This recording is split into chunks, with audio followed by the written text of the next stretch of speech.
ce Let's CY qui démarre le mois de décembre aussi. Il nous en reste 2 autres avant les vacances.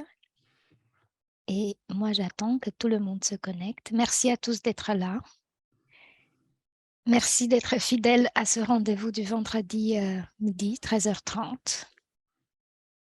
Voilà, bienvenue à tous. Eh bien, aujourd'hui, nous avons le grand plaisir d'accueillir Aude de Bourges. Aude de Bourg, excuse-moi Aude. Tu es responsable du Design Social Labs. Et donc, le sujet d'aujourd'hui, ce sont ces Design Social Labs. Tu vas nous expliquer ce que c'est. On a un sous-titre, Concevoir l'innovation sociale par le design. Alors ça, c'est un nouveau projet qui est adossé à l'école de design de CY. Je regarde si Dominique Siama est connecté. Il va peut-être se connecter. Il pourra aussi participer à la discussion après ta présentation. Eh bien, Aude, je te laisse la parole. Enchante-nous, explique-nous ce que sont ces labs. Alors, je vais faire de mon mieux pour vous enchanter. Déjà, je vais essayer de partager mon écran. Voilà. Alors, et je vais enlever les petites barres qui sont désagréables en haut pour avoir quelque chose que vous allez voir apparaître à l'écran. Alors, du coup, on voit plus, je ne vois plus. Voilà. Luciana, est-ce qu'on voit correctement le… On voit très bien, tout va bien, je suis là et au moindre problème, je te fais signe. Très bien. Donc, je vais essayer de tenir le timing. Donc, effectivement, je lance dès à présent les slides que je voulais vous partager pour vous expliquer un peu plus clairement ce que c'est cet objet hybride et non identifié des Design Social Labs, ou en bon français, les laboratoires d'innovation par l'innovation sociale par le design. Alors moi, c'est un objet que je connaissais avant, puisque j'ai eu la chance en tant qu'étudiante, juste avant de rejoindre l'université de Cergy, de faire moi-même ce dispositif de formation que Dominique avait conçu. Et donc, j'en suis d'autant plus attachée que j'ai mesuré toute la richesse que pouvait apporter cette approche du design concret appliquée à des enjeux de territoire. Alors, j'ai mis en dessous 3 mots qui, pour moi, sont vraiment importants dans ce dispositif de formation, qui sont le design, bien sûr, mais aussi la transition, puisque depuis 2 ans que j'ai été au sein de l'université, c'est sur ces enjeux de transition que j'ai travaillé, aux côtés de l'équipe de CY Tech, notamment du pôle Humanité Design, aux côtés d'Hervé Gou aussi, et du campus de la transition. Donc forcément, les designs social labs vont être très fortement colorés de ces enjeux-là. Et bien sûr, la pierre angulaire du dispositif, c'est le territoire. Alors, pour vous expliquer un petit peu plus concrètement ce que revêt la forme de ces design social labs, c'est des espaces au sens propre et figuré d'innovation et qui sont au service du bien commun du territoire. Donc, les design social labs, c'est en fait 5 éléments constitutifs. D'abord, le dispositif, il sera accueilli dans un tiers-lieu, dans un Fab Lab du territoire. En l'occurrence, le premier Design Social Lab se tiendra à Cergy, avec au sein du Fab Lab, la boîte. Il sera en lien étroit avec la collectivité de Cergy, que nous sommes allés voir dernièrement et qui nous ont déjà confié un projet que 12 étudiants acteurs qui rejoindront ce dispositif seront en charge de travailler pour produire des solutions à partir du projet proposé par la collectivité. Et ces 12 étudiants qui forment donc cette promotion des Design Social Labs travailleront, en plus de ce projet que la collectivité va leur confier, un projet personnel qui vont travailler en binôme. C'est pour ça qu'il y aura 6 projets personnels. Donc, ces 12 étudiants seront amenés à travailler en binôme sur un projet, un enjeu qu'ils auront eux-mêmes identifié sur le territoire. Donc, les Design Social Labs, à l'issue du semestre, c'est en fait acquérir 3 objectifs. Ces 3 objectifs visés, c'est bien sûr se sensibiliser, s'initier à la méthodologie du design, puis c'est aussi et surtout créer du lien. Alors effectivement, si les 12 étudiants sont là de passage sur le territoire, tout l'enjeu des Design Social Labs, c'est vraiment avoir cet ancrage pérenne. C'est créer du lien, c'est participer à une dynamique et vraiment faire corps avec toutes les parties prenantes qui sont sur le territoire.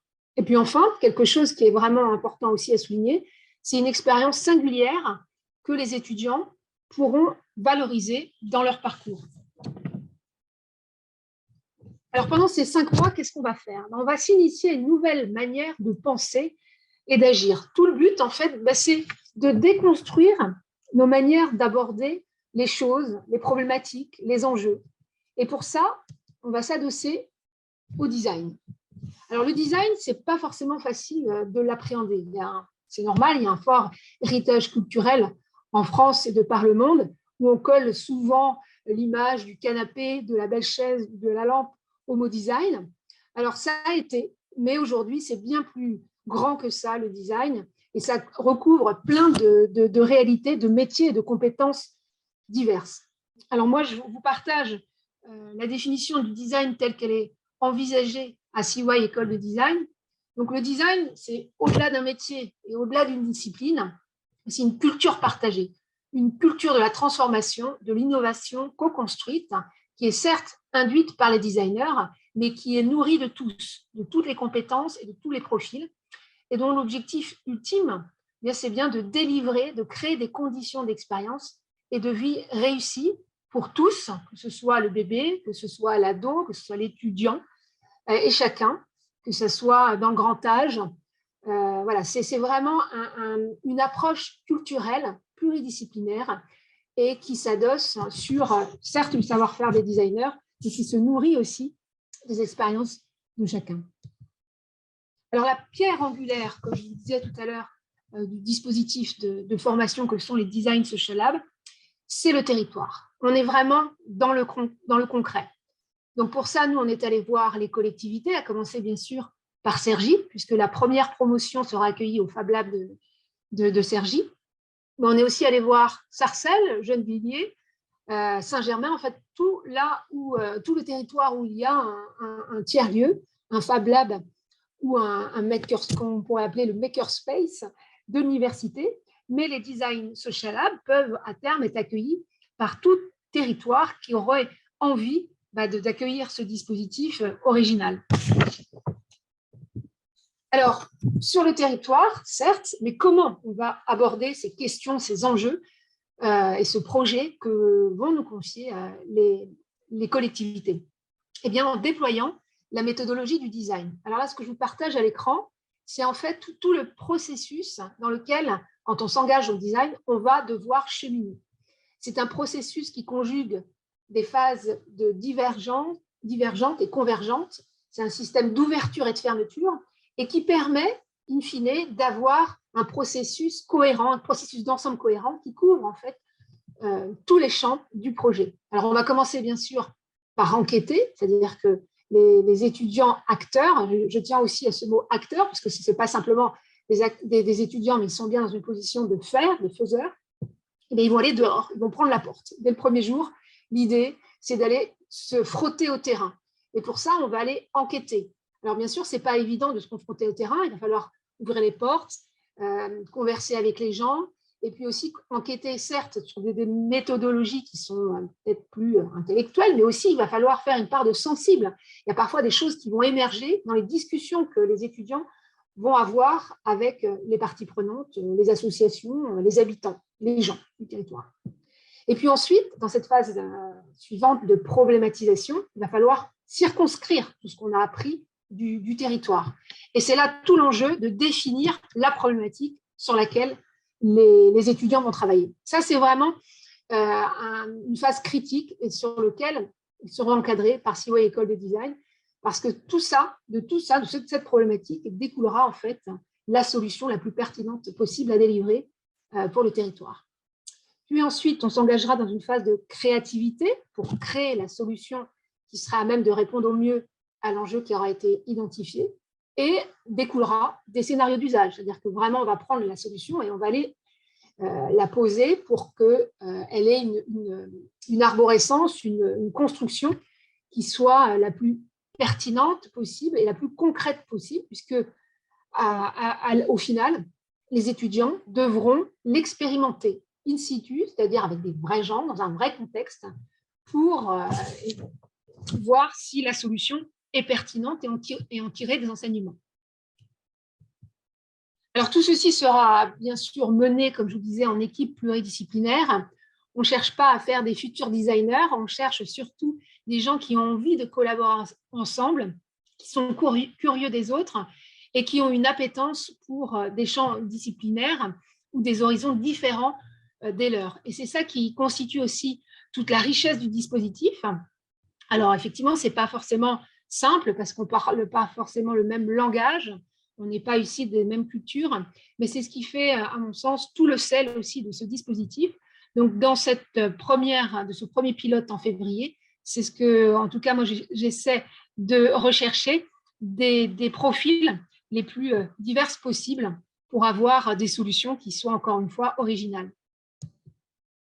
Alors, quelques mots sur les modalités pratiques du dispositif des Design Social Lab. Donc, il nous paraît important quand même d'avoir une certaine forme de maturité. Donc, c'est pour ça qu'il est proposé qu'à partir de la licence, donc il faut avoir un bac+3 minimum pour rejoindre le dispositif. La sélection se fait d'abord sur dossier et à l'issue duquel on vous contactera pour un entretien de 30 minutes. Et quelques mots aussi sur, comme je vous disais, sur l'accueil qui se fera au sein de la boîte. Il y aura une certaine modularité possible. Certes, effectivement, on demande que les étudiants s'engagent sur la totalité des 5 mois du semestre, mais on peut tout à fait concevoir que les apprenants aient une activité annexe à côté. Mais il nous semble quand même opportun de faire à minimum 3 jours sur place pour que le projet puisse évoluer et que vous ayez vraiment une interaction en équipe.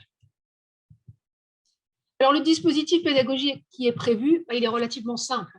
En fait, c'est du terrain et de l'apprentissage par le fait. C'est ce qui est simple et en même temps complexe à aborder. C'est pour ça que vous serez encadré en tant qu'apprenant par l'école de design. Je serai moi-même sur place toutes les semaines pour un suivi hebdomadaire.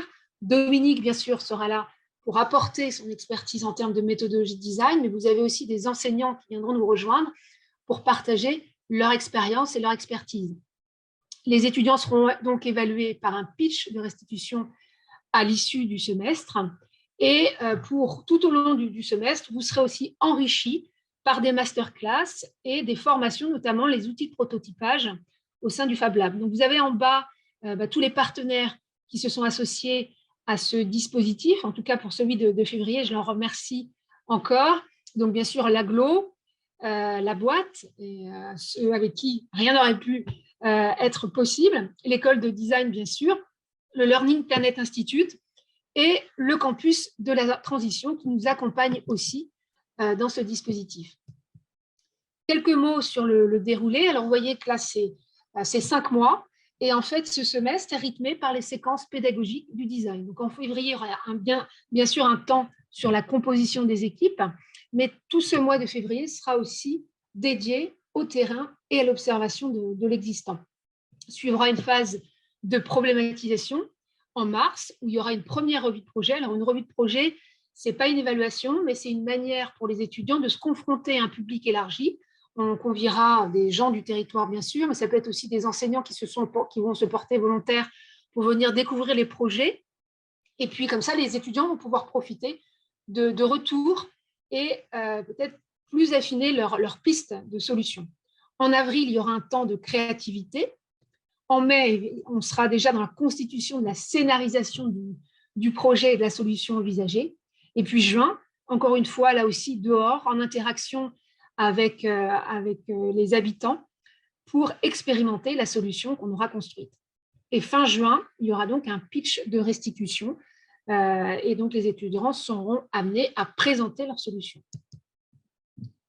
Le planning, c'est 3 grands axes, donc des ressources au travers de masterclass, c'est une vingtaine d'heures. Vous voyez là à l'écran les grandes thématiques qui seront abordées. Si je prends par exemple la cohésion d'équipe, on le fera en partenariat avec le Learning Planet Institute. Tout ce qui est du design, ce sera plutôt du côté de CY École de Design.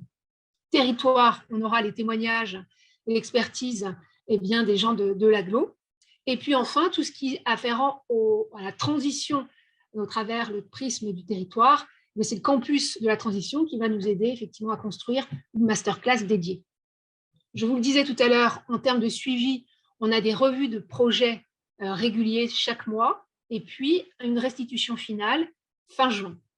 Alors, quelques mots sur le troisième axe que j'ai intitulé Rencontres, Learning, Expédition et Ateliers. C'est relativement large et c'est fait exprès pour accueillir tous ceux qui auraient envie de tester, expérimenter ou de donner à voir ce qu'ils font et de le proposer non seulement aux étudiants, parce qu'il faut savoir que les masterclass, ils sont obligatoires pour les étudiants, mais ils seront ouverts à tous ceux qui auront envie d'y assister.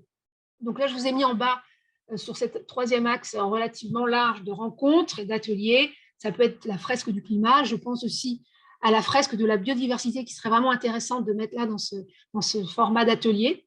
La renaissance écologique, mais aussi ça peut être des outils type MyCO2 pour ceux qui le connaissent. Et pourquoi pas aller visiter d'autres lieux dans l'écosystème des Fab Labs. Alors j'accélère un petit peu parce que je vois que le temps défile. En termes très concrets sur la formation, ce semestre doit donner lieu à un diplôme universitaire de 264 heures et qui donne lieu à 30 CTS. Donc, je ne m'étends pas dessus, mais sachez que c'est en cours, en tout cas, de validation. Ça doit être passé auprès du conseil de CYTech. Alors, à l'issue du semestre, les étudiants qui auront participé au semestre seront donc en capacité de valider 3 champs de compétences. En matière de design, c'est de mieux comprendre et d'être en capacité de déployer la démarche globale du designer, donc enquêter, observer, jusqu'à prototyper et communiquer sa solution. Dans le champ, je dirais, de l'impact d'innovation et d'innovation sociale, c'est savoir s'approprier un enjeu de transformation à dominance sociale, et ce, à l'échelle d'un territoire. Et puis enfin, c'est être en capacité de développer un projet en équipe pluridisciplinaire. Alors, peut-être que je vous ai convaincu de rejoindre et d'embarquer dans ce premier pilote, ou pourquoi pas de collaborer, puisqu'on est ouvert effectivement à toutes les collaborations possibles pour pouvoir enrichir ce dispositif. Donc, en quelques mots, pour faire une synthèse de ce qu'est le dispositif des Design Social Labs, il est donc ouvert à tous, encore une fois, prioritairement aux étudiants de CY Alliance, et d'ailleurs c'est gratuit pour tout étudiant de CY Alliance, mais ce n'est pas exclusif à CY Alliance, on est ouvert aussi aux professionnels, aux demandeurs d'emploi ou potentiellement à des gens en reconversion professionnelle.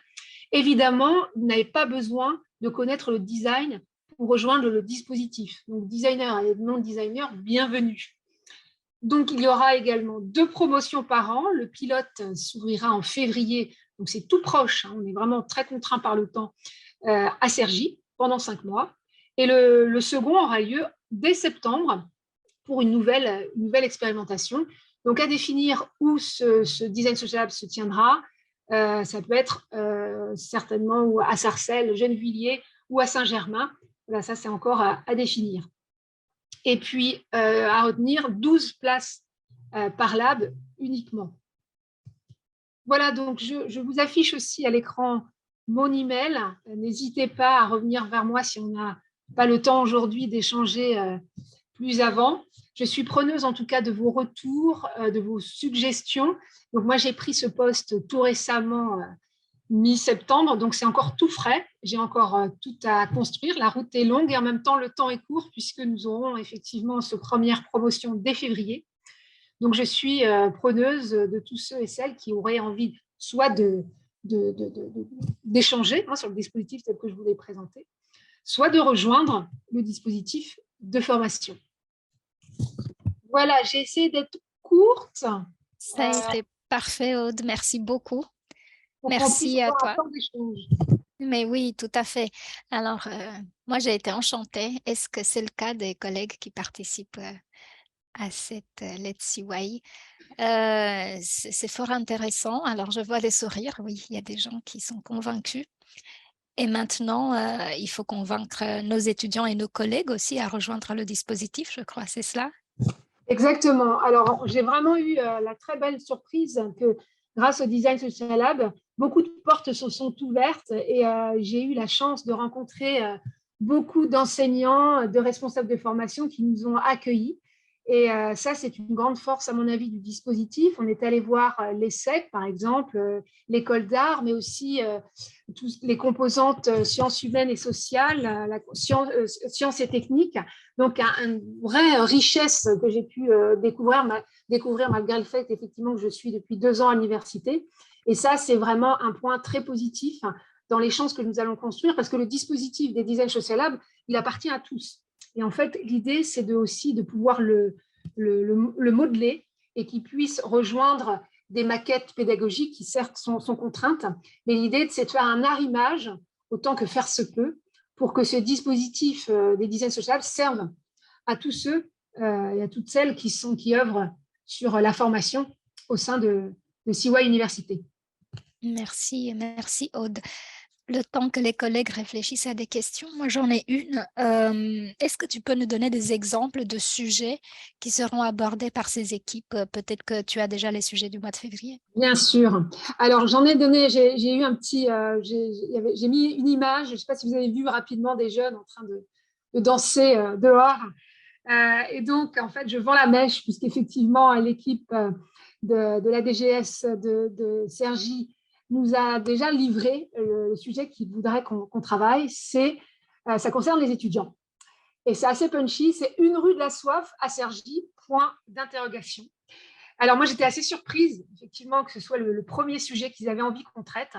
Au-delà du petit sourire que ça a pu faire germer sur nos têtes, ils nous ont dit qu'effectivement, c'est un sujet de la cohabitation du public estudiantin sur le territoire de Cergy, le fait que Cergy est une ville jeune, dynamique, et pour autant, quand on vient sur le territoire, on ne les voit pas forcément, ces 25 000 étudiants, et qu'il y a un vrai enjeu sociétal, social à mettre en œuvre sur cette thématique. Alors, la rue de la soif, évidemment, ça fait sourire, mais ça sera aux étudiantes d'en parler. Alors, qu'est-ce que ça revêt? Quelle réalité ça revêt d'aller se confronter au terrain? Il y a eu déjà des expérimentations de fait par l'AGLO, bien entendu. Mais là, tout l'idée, c'est de déconstruire les schémas, de savoir, en fait, s'approprier cette idée de convivialité, et de potentiellement heurts aussi, parce que ce n'est pas facile, une cohabitation. Et pourquoi, pour l'AGLO, c'est si important, c'est prioritaire comme sujet, d'avoir effectivement des axes ou du moins des projets qui peuvent aussi inspirer de prochaines pistes de solutions et d'engagement du territoire sur ce sujet-là en particulier.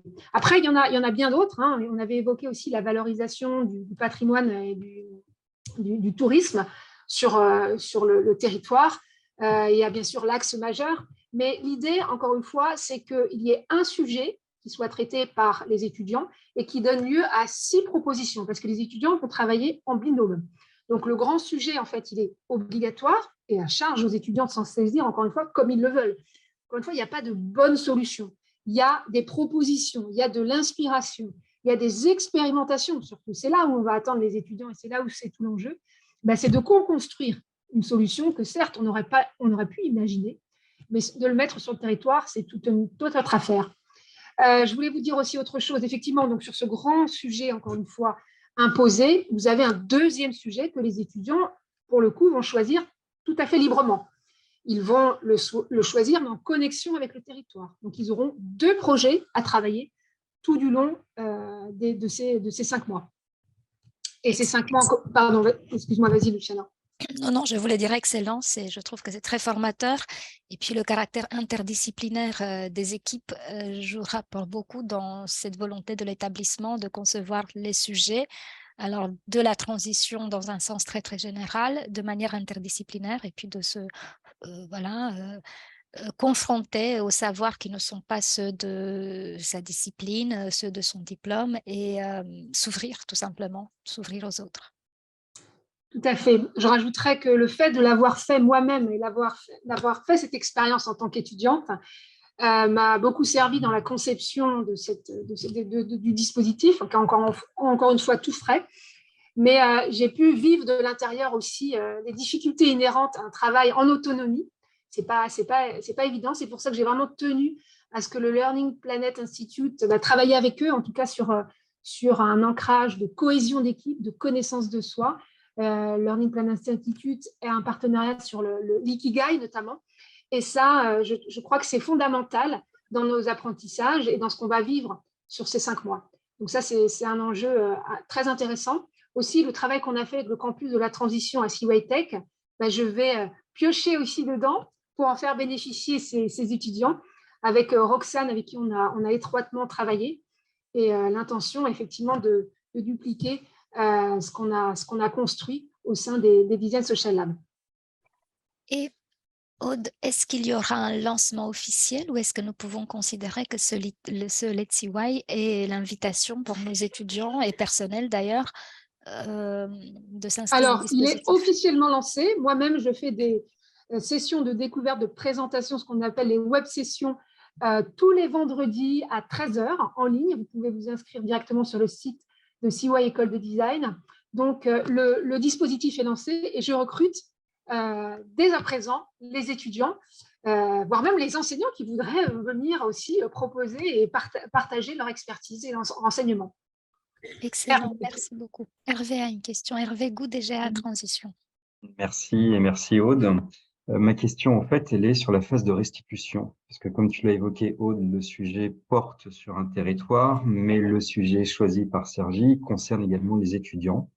Et de quelle manière on pourra avoir accès à la restitution, puisque la restitution se fera auprès du territoire, mais comme le sujet concerne les étudiants, est-ce qu'il est aussi envisagé d'avoir une restitution plus large? Je pense notamment au Parlement étudiant, aux établissements de CY Alliance ou autres.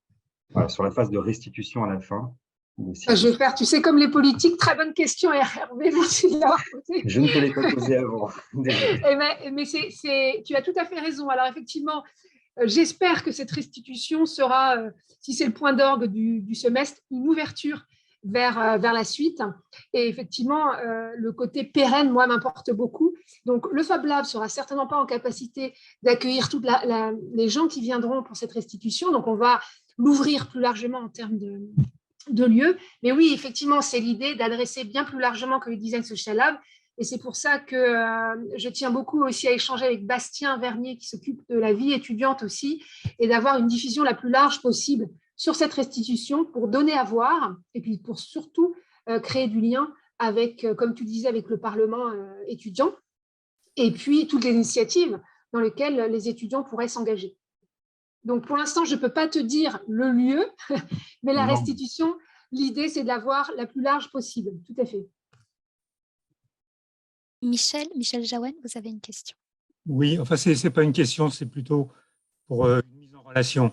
Donc, je me présente rapidement. Donc, je suis vice-président des ateliers internationaux de Cergy, que vous connaissez peut-être pour certains d'entre vous, donc, qui ont 40 ans maintenant et qui ont déjà organisé une centaine de sessions en France et de par le monde, Asie, Afrique, Amérique latine, et qui continuent d'œuvrer. Donc, Sébastien, qui connaît bien lui aussi les ateliers et qui nous a mis en relation. Donc, je pense que ce serait utile qu'on se rencontre et qu'on parle de tout ça parce qu'on est sur des démarches assez similaires. Alors, bien sûr, on n'est pas dans les mêmes tranches d'âge. Les ateliers qui se déroulent à Cergy, c'est plutôt pour une tranche d'âge 25-30 ans. Et puis, quand ce sont des ateliers internationaux, c'est des gens qui ont déjà une bonne expérience professionnelle, disons de 30 ans à la fin de leur vie. Donc, je crois que ce serait très utile qu'on se rencontre. En plus, par mes anciennes fonctions, je connais très bien le territoire de Cergy-Pontoise, puisque pendant un temps, j'ai été directeur de l'urbanisme et de la prospective du temps de l'établissement public d'aménagement. Donc, voilà, si on peut, j'ai vu l'occasion d'échanger avec Dominique Sirma lors de la période de préparation de CY Design, et on s'était promis de se revoir. Donc, je pense que ce serait tout à fait utile qu'on se voit. C'est à point nommé, effectivement, j'en serais ravie. Donc, effectivement, on va prendre contact très rapidement. On pourra, je vous donnerai mes coordonnées, mais avec joie. Mail, donc je vais vous envoyer un mail avec mes coordonnées. Très bien. Merci. Merci beaucoup. Excellent. Voilà comment le Let's CY devient connu au-delà de CYU. Merci beaucoup, Michel, à vous. Bertrand Maillot, vous avez une question, une remarque? Oui, bonjour.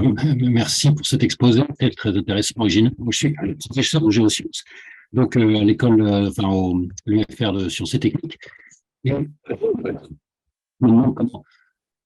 les étudiants de master qui sont dans des masters de sciences qui sont assez scolaires, avec des maquettes lourdes en M1 et en M2, pourraient s'adapter au programme de 3 jours par semaine pendant 5 mois, quoi. Voilà, je trouve que ce serait intéressant qu'il y ait des scientifiques qui participent, mais j'ai peur que les maquettes soient un peu incompatibles. Voilà. Oui, tout à fait, Bertrand, vous avez tout à fait raison de le souligner. C'est ce qui ressort des échanges qu'on a avec les différentes composantes et les écoles. Il faut d'abord vraiment l'anticiper. Donc, c'est sûr que pour un pilote en février, c'est un peu compliqué, même septembre l'année prochaine. Mais en tout cas, moi, le but que j'ai là aujourd'hui, c'est de rencontrer, de faire partie des groupes de travail avec les responsables de formation pour voir effectivement comment ce dispositif peut intégrer des maquettes qui sont contraintes, bien entendu. Donc, 3 jours, ça reste parfois beaucoup aussi pour des maquettes et pour du temps de présence, mais on peut l'envisager aussi potentiellement pour des étudiants qui sont en césure aussi, potentiellement qui sont parfois redoublants et qui ont du temps et qui ne souhaitent pas perdre ou trop s'éloigner de l'université. Donc, on peut faire aussi du cas par cas, mais de manière générale, on reste quand même sur des formats très restreints, 12 étudiants. Et tout l'enjeu, c'est de permettre au plus large, enfin du moins ceux qui sont intéressés, de rejoindre le dispositif. Mais j'entends tout à fait, c'est l'enjeu d'avoir un arrimage qui soit le plus opérant possible, malgré les contraintes des maquettes. C'est ça. Merci. Ou alors les formations en alternance, tu sais, Aude, alternance qui peut être une alternance de stage ou d'apprentissage. Je pense qu'il y aurait des étudiants alternants qui souhaiteraient s'investir pendant 5 mois dans ce type de projet, mais encore faut-il qu'il y ait une reconnaissance de la part de la formation de cette activité, et je pense que c'est là que tu joues un rôle crucial. Tout à fait, ça devient un diplôme universitaire avec 30 CTS validés à la fin du semestre. Donc, c'est tout à fait, ça rentre tout à fait dans un champ académique. Les apprentissages, Luciana, tu as raison, c'est aussi un point sur lequel on travaille actuellement. Tu fais bien de le souligner. Très bien. Eh bien, Yann te dit que tu peux compter sur sa collaboration. Merci à tous. Merci à toi, Aude, déjà. Je pense que c'est une excellente idée de développer ce dispositif. J'espère que nos étudiants, j'espère que nos personnels seront intéressés. Tu reviendras nous en faire un bilan d'ici un an? J'espère bien. Merci beaucoup de l'invitation. On reviendra, là, j'espère, accompagné de nos étudiants pour vous un peu faire un retour d'expérience de ce qu'on aura vécu. Donc, excellent. En tout cas, voilà, je reste ouvert. N'hésitez pas par mail ou si vous ne m'avez pas recontacté Luciana, peut-être, pour poursuivre les échanges. Très bien. Merci à tous et je vous donne rendez-vous la semaine prochaine, même heure, même lieu, 13h30 sur Zoom, et nous aurons devant nous 2 collègues qui vont nous parler du campus de la transition. Ce sera Théo Sahal et Anne-Christine Metz. D'ici là, portez-vous bien, passez un bon week-end, prenez soin de vous, il fait un peu froid, et à très bientôt.